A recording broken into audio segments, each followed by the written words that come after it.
जाए तो समझ लेना कि हमारी जिंदगी में पाप शेष रहे ही नहीं है।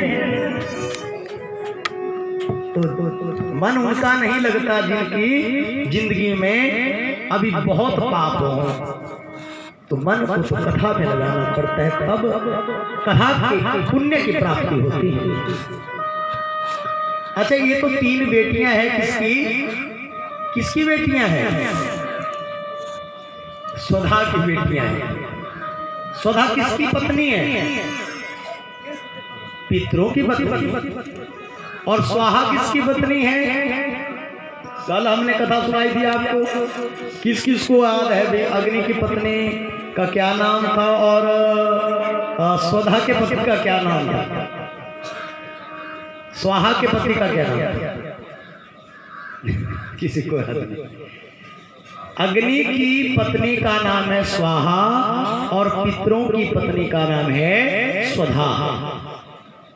तो स्वधा के हुई 3 बेटियां, एक का नाम मैना, दूसरी का नाम धन्या, तीसरी का नाम कलावती। एक दूसरा और पितृलोक है जिन पितरों की बेटी का नाम है पिबरी। इसी पिबरी का विवाह वेद व्यास जी के पुत्र सुखदेव जी से हुआ था। तो अब एक बार की बात है कि ये जो सनक सनंदन सनातन संत कुमार जी है ना, तो इनको वरदान था कि ये बड़े नन्हे नन्हे बालक हैं, बड़े उच्च कोटि के संत हैं, परंतु इनकी आयु हमेशा 5 वर्ष की ही रहती है। ये 5 वर्ष के ऊपर इनकी आयु होती ही नहीं। और इनके इतने प्यारे प्यारे चरण, इतना प्यारे प्यारे मुखमंडल, जिस प्रकार करोड़ों सूर्य उदित होकर के जो छटा बनती है, वो छटा उन चारों संतों के मुखमंडल को देख करके प्रतीत होती है। क्योंकि वो केवल ईश्वर भजन के सिवा दुनिया में कोई काम नहीं करते। केवल उनको तो रात दिन ईश्वर चिंतन चाहिए, प्रभु स्मरण चाहिए।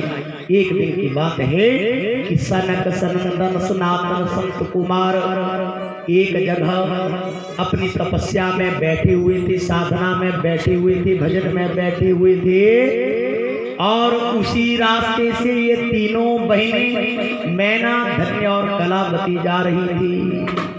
अब पितरों की बेटियां हैं, इनको अन्न धन की तो कोई कमी नहीं। बड़ी महंगी महंगी साड़ियां इन्होंने पहन रखी है जो काफी भारी भरकम है, और बड़ी मस्ती से बातें करते हुए जा रही है। इनका ध्यान उन संतों की तरफ नहीं गया, और इन तीनों देवियों की साड़ी के पल्लू से उन चारों महात्माओं के शरीर पर ऐसी रगड़ लगी कि उस रगड़ से उनके शरीर से खून की धारा प्रस्फुटित हो गई। जब उनको वेदना हुई ना, तो एकदम समाधि टूटी और वो बोलने लगे कि ये पितरों की कन्याओं, ये मैना, धन्या, कलावती, तुम पितरों की कन्या होकर भी हम संतों का निरादर कर रही हैं। जाओ, मैं तुम्हें साप देता हूँ कि तुम पितृलोक को छोड़कर तुम्हारा जन्म मृत्यु लोक में हो। गुरु शिव शंकर भगवान।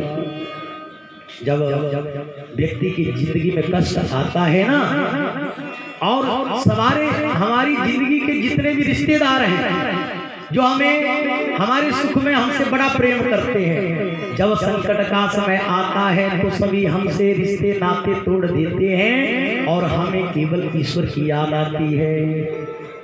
तभी हमें ईश्वर की याद आती है। भक्त, मैं बताऊं कि यदि हम बाल्यकाल से ही उस ईश्वर को अपना सर्वस्व अर्पित कर दें, उन्हीं को माता समझें, उन्हीं को पिता समझें, उन्हीं को भाई बंधु जितने भी दुनिया के रिश्तेदार हैं, उन सबको उस ईश्वर में समाहित करें, उस ईश्वर को ही समझें। अच्छा, इस गृहस्थी में रह करके हमें अपने गृहस्थी का पालन पोषण तो करना होगा। अपने गृहस्थी की जो जिम्मेवारियां हैं उनको तो संभालना होगा, परंतु साथ में हमें ईश्वर चिंतन भी करना है। तो अब जब साप दिया ना तो तीनों कन्याएं संतों के चरणों में लौट गई और माफी मांगने लगी कि हे संतों, हम जो है मृत्यु को लोक में नहीं जाना चाहती, हम तो पितृलोक में रहना चाहती हैं। तो बोला कि संत हृदय नवनीत समाना, संतों का हृदय तो कोमल होता है, वो तो माखन की तरह होता है। जब इस प्रकार माफी मांगने लगी ना तीनों देवियां, तो उनका हृदय पिघल गया और कहने लगी, देवियों जो साप मैंने दे दिया है वो तो झूठा नहीं जाएगा, परंतु जाओ मैं हम तुम्हें वरदान देते हैं कि तुम तीनों जब मृत्यु लोक में जन्म लोगी तो तुम तीनों के कोख से भगवती जगदम्बा स्वयं प्रकट होकर के आएगी, ऐसा वरदान दे दिया। तो अब अगले जन्म में मैना का विवाह हो जाता है हिमालय जी के साथ, और मैना और हिमालय की पुत्री बनकर के स्वयं भगवती जगदम्बा पार्वती के रूप में आती है। और जो दूसरी है बहन उसकी, इसका नाम है धन्या। धन्या जनक की पत्नी सुनैना बनती है और उसकी कोख से भगवती जगदम्बा सीता मैया आ जाती है। और जो तीसरी है कला, ये अगले जन्म में वृषभानु की पत्नी कीर्ति की कोख से माता राधा के रूप में जन्म लेती है। बोलो राधा मैया की, पार्वती मैया की, सीता मैया की। तो ये जो पार्वती, सीता और राधा, ये तीनों आपस में मौसियों की बेटियां हैं, तीनों बहनें हैं।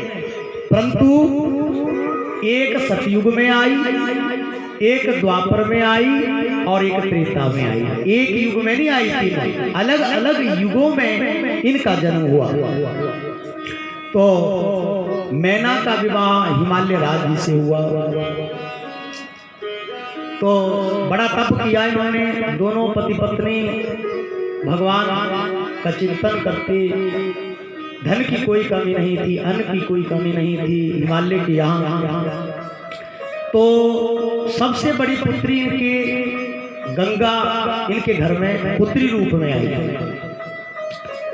उसके पश्चात अब भगवती माता जगदम्बा के लिए प्रार्थना करने लगे कि हे माँ, आप स्वयं इस धरा पर हमारे घर यहाँ पधारे। इसलिए उन्होंने बड़ा तप किया। और उसके बाद क्या होता है कि त्रिलोक्य जननी दुर्गा ब्रह्म रूपा सनातनी प्रार्थिता गिरिराजेन तत्पत्न्याम यपि च। तो हिमालय राज ने बहुत समय तक भगवती जगदम्बा का तप किया, उनकी आराधना की, उनका भजन किया। तो आओ थोड़ा सा हम भी गुनगुना लें। क्या भजन किया उन्होंने? भगवती माता का स्तवन किया। तो बोलने लगी, मैया जी मैनू चरना दा रख लो सेवादार। मैया जी मैनू चरना दा रख लो सेवादार। मैया जी मैनू चरना दा रख लो सेवादार। मैया जी मैनू चरना दा रख लो सेवादार। मैया जी मैनू चरना तेरी दर्दी करा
जब इस प्रकार का स्तवन किया ना हिमालय राज ने और मैना ने, तो भगवती जगदम्बा बड़ी प्रसन्न हुई।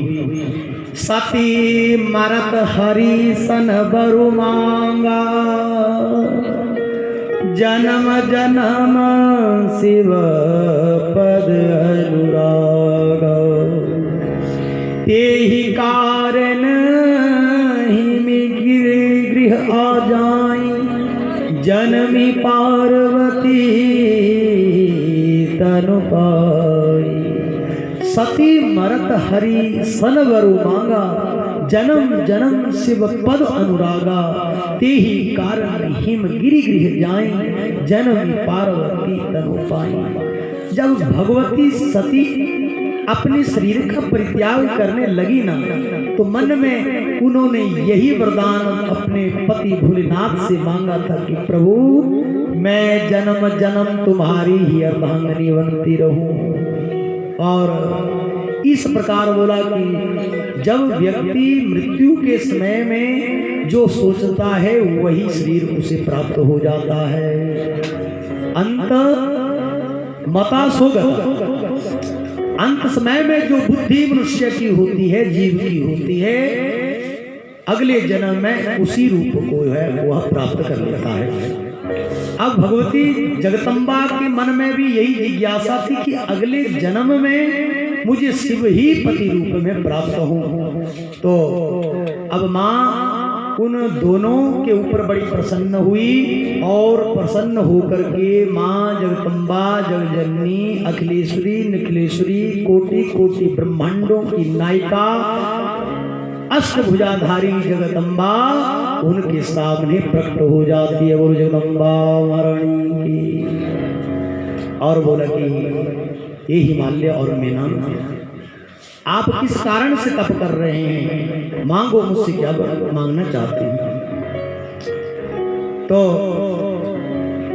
हिमालय राज ने बोला कि हे माँ, हमें तो दुनिया की और कुछ वस्तुओं की आवश्यकता नहीं है, आपका दिया हुआ हमारे घर में सब कुछ है, परंतु हम चाहते हैं आप स्वयं हमारे घर पुत्री बनकर के आ जाएं। और माँ ने वरदान दे दिया कि जाओ, मैं तुम्हें वरदान देती हूँ, मैं तुम्हारे घर में पुत्री बनकर के आ जाऊंगी। अब भगवती जगदम्बा की कृपा से कुछ ही दिनों में मैना के यहाँ गर्भ ठहर गया। और जिस प्रकार शुक्ल पक्ष का चंद्रमा बढ़ता रहता है, वैसे ही उनके गर्भ में वह गर्भ बढ़ता गया। और अब जब नवम मास पूर्ण हुआ तो जगजननी जगदम्बा भगवती कोटि कोटि ब्रह्मांडों की नायिका जब जन्म लेने वाली होती है तो आकाश मंडल में समस्त देवी देवता फूलों की वर्षा करने लगते हैं, उनकी स्तुति करने लगते हैं, गायन करने लगते हैं। जितने भी तीर्थ हैं, व्रत हैं, तो सभी एकत्रित होकर के भक्ति माता का स्तवन करते हैं और बोलते हैं खड़गम चक्रगदी सुचाप परिखा शूलम सुंडिम सिराह शंखम संधत्तिम करस्त्रिनयनां सर्वांग भूषावृतां नीलाश्मद्युतिमास्य पाददशकां सेवे महाकालिकां यावस्तौ स्वपिते हरौ कमलजो हन्तुं मधुं कैटभं या देवी सर्वभूतेषु शक्तिरूपेण संस्थिता नमस्तस्यै नमस्तस्यै नमस्तस्यै नमो नमः। इस प्रकार के मंत्रों के द्वारा भगवती जगदम्बा की स्तुति करते हैं और शुभ नक्षत्र, शुभ वार, शुभ वेला में भगवती जगदम्बा का प्रादुर्भाव हो जाता है। बोलो जगदम्बा रानी की जय। हिमालय की यहाँ भगवती जगदम्बा अब पुत्री रूप में आ जाती है। जवती उमा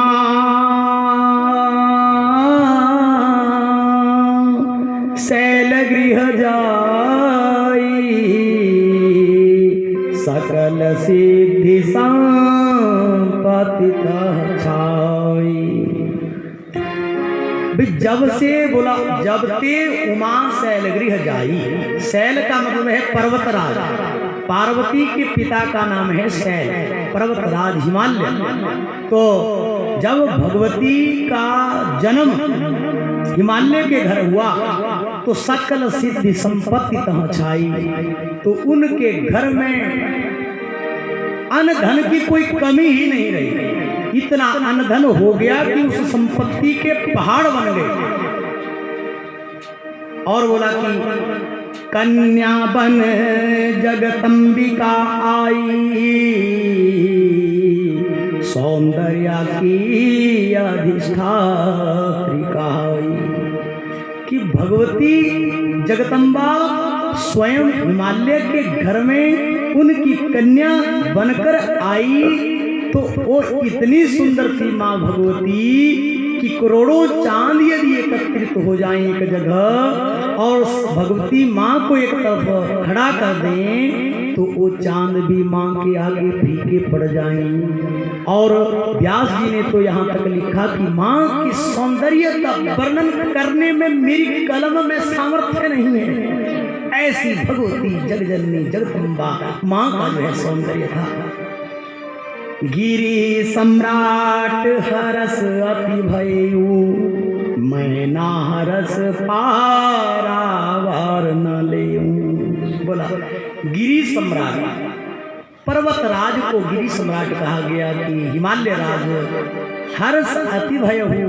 जब उनके घर में कन्या प्रकट हुई तो उनकी खुशी का कोई ठिकाना नहीं था।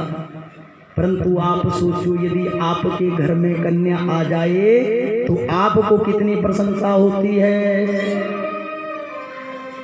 कन्या तो भाग्यशाली के घर आती है। मैंने अपने बड़े पुत्र के बाद 11 साल तक केवल इंतजार करता रहा कि जब हमारी ग्रह की दशा कन्या वाली बनेगी तो हमारे घर एक बेटी आ जाएगी। परंतु 11 वर्ष का तप करने के बाद भी हमारे घर में पुत्र ही आया। बोलो कृष्ण बलदेव की। तो भाई पता नहीं हमारे पूर्व जन्म के कौन से पाप कर्म थे जिनकी वजह से हमारे घर में कन्या नहीं आई। तो कन्या का आना तो बड़े सौभाग्य की बात होती है। आज गिरिराज हिमालय की यहाँ कन्या आई तो उनकी खुशी का कोई ठिकाना नहीं है। जितनी खुशी हिमालय राज को थी तो बोला कि मैं न हरस पारावार न लेऊं। तो मैना को तो इतनी खुशी थी कि जिसका कोई वर्णन ही नहीं किया जा सकता शब्दों में, इतनी खुशी थी मैना को। तो भगवती जगदम्बा जब यहाँ आई तो पर्वतराज की दुहिता होने के कारण ही इस भगवती माँ का नाम पार्वती रखा गया। बोलो पार्वती मैया की। अच्छा, नारद जी को वरदान था ब्रह्मा जी का कि जिस भी घर में कोई मंगल कार्य होगा तो उस घर में यदि आप जाएंगे तो उस घर में सुख समृद्धि की प्राप्ति होगी। जैसे ही नारद जी को पता चला कि हिमालय राज के यहाँ स्वयं भगवती जगदम्बा कन्या रूप में पधारी हैं तो नारद जी श्रीमन नारायण नारायण की ध्वनि करते हुए मुखमंडल से ओम नमो भगवते वासुदेवाय का जाप करते हुए अपनी वीणा को बजाते हुए अब कहाँ चले? हिमालय राज के यहाँ चले।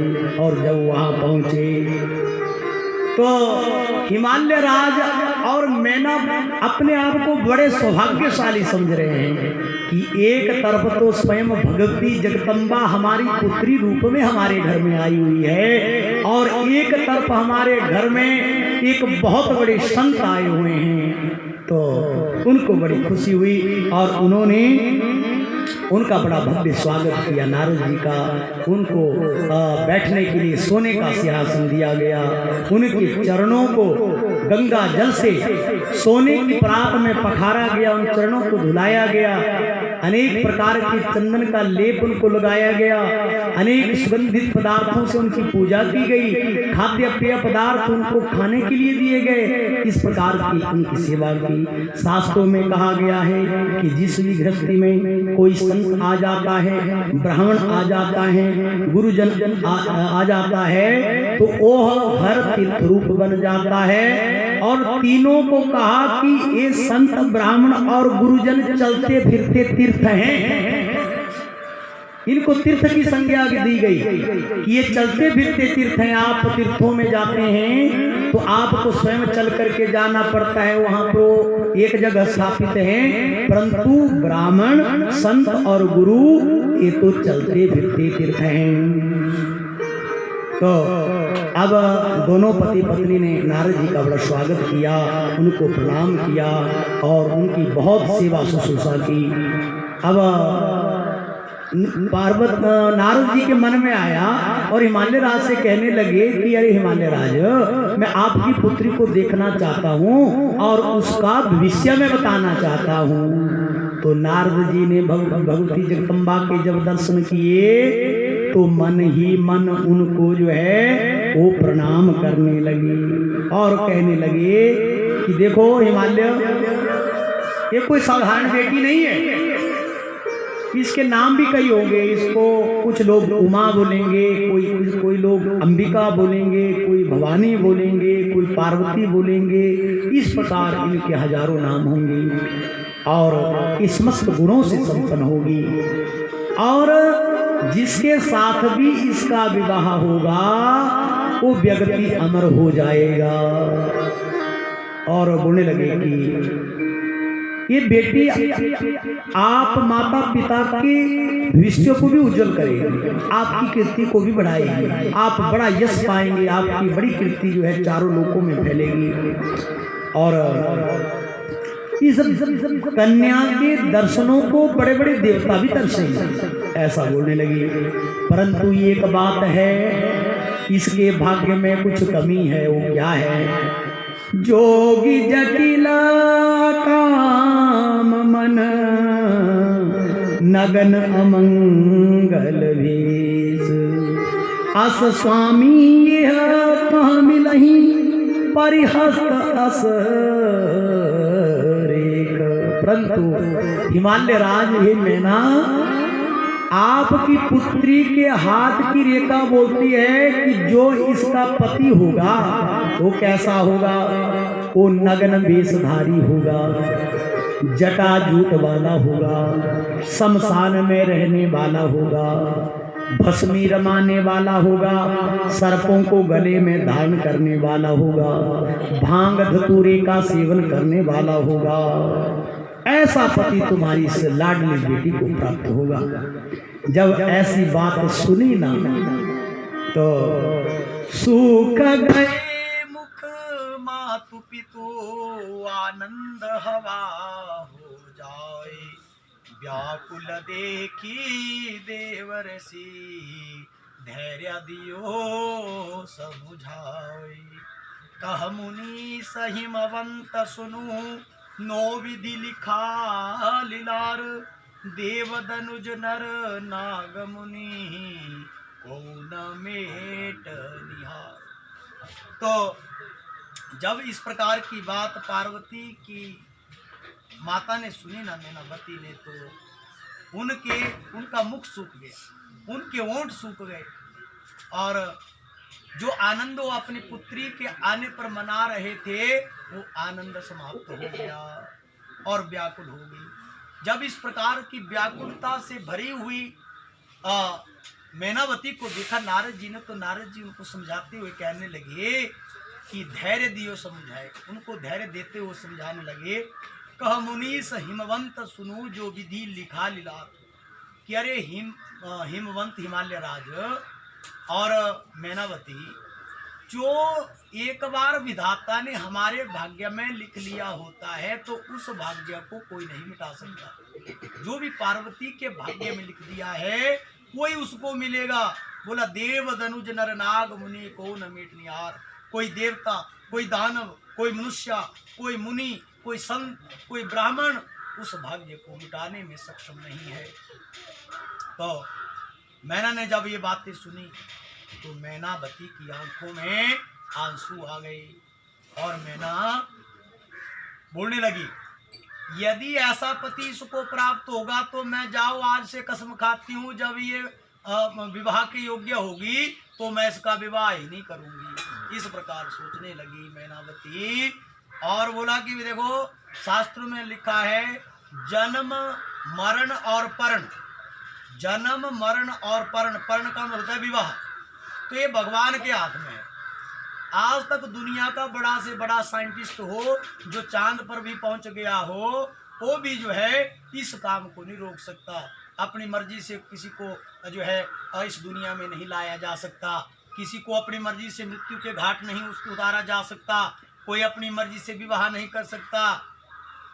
हम सब बोलते हैं ना, जब कोई अच्छी स्त्री किसी को ना मिली हो या किसी अच्छी स्त्री को अच्छा पुरुष ना मिला हो या अच्छा पुरुष मिला भी हो, तब भी सोचती हैं जी मेन जो तब बढ़िया बढ़िया रिश्ते आओ थे, बस पता नहीं मेरा क्या भाग्य फुट रहा है तुझे मेरे पल्ले पई है, ऐसा विचार करते हैं। परंतु ऐसा नहीं है। हमारे पूर्व जन्मों के कर्मों के अनुसार जिसने हमारी पत्नी बनना है तो वो पति पत्नी रूप में आएगी। जो आपको पति मिले वही पूर्व जन्म में, मतलब वही आपके भाग्य में लिखे हैं और नहीं हो सकता। आप कितने ही बार बार मन में विचार कर लें कि हम स्वर्ग में घूमते, बड़ी महंगी महंगी गाड़ियां हमारे पास होती, हमें ऐसा पति मिलता वैसा पति मिलता, जो हमारे भाग्य में है वही मिलेगा। अच्छा, बच्चा यदि अमीर के घर में पैदा हो जाता है तो अमीर बन जाता है, गरीब के घर में पैदा हो जाता है तो गरीब बन जाता है। तो ये हमारे पूर्व जन्मों के कर्म के अनुसार ही है कि उन्होंने कोई जहाँ यहाँ चलती है रिश्वत, वहाँ थोड़ी चलती। भगवान के पास भी रिश्वत दीजिए, आप इतना पैसा ले लो, हमें अच्छे से घर में पैदा कर लेना, ऐसा कोई चलता है? तो इस प्रकार ये जन्म मरण और परण ये तीनों जो है उस प्रभु के हाथ में। अच्छा, अब अर्ध विश्राम का समय भी हो चुका है, अर्ध विश्राम का समय हो चुका है। तो अब आप थोड़ा चाय पान कर लें और भगवान शिव की कृपा होगी तो लाइट भी आ जाएगी। तो उसके बाद फिर सती के विवाह के, पार्वती के विवाह का आप बड़ा आनंद लेंगे। तो आज बड़ी मुश्किल से थोड़ी संख्या बढ़ी है तो अब कामों में व्यस्त होंगे शायद, पर बोला कि सत्संग बड़ा दुर्लभ होता है। हजारों कामों को छोड़ करके सत्संग सुनना चाहिए। आपके बड़े सौभाग्य की बात है कि आपके इस गांव में शिव महापुराण की कथा लगी हुई है। शिव महापुराण की कथा तभी सुनने को प्राप्त होती है जब हमारे करोड़ों जन्मों के पुण्य एकत्रित हो। या तो कोई ना कोई बहाना लग जाता है, कथा को चलते चलते भी उसके पांव रुक जाते हैं, क्योंकि उसके पाप जो है पिछले जन्म से उनको रोक लेते हैं। इसलिए कथा में प्रयास करना चाहिए कि जितना भी हो सके हर रोज कथा में ले आना चाहिए। तो अब हम यहीं अपनी वाणी को विराम देते हुए आप चाय पान करें, उसके पश्चात हम अगली कथा का प्रारंभीकरण करते हैं। एक बार बोलने पड़ेगा हर हर हर हर हर हर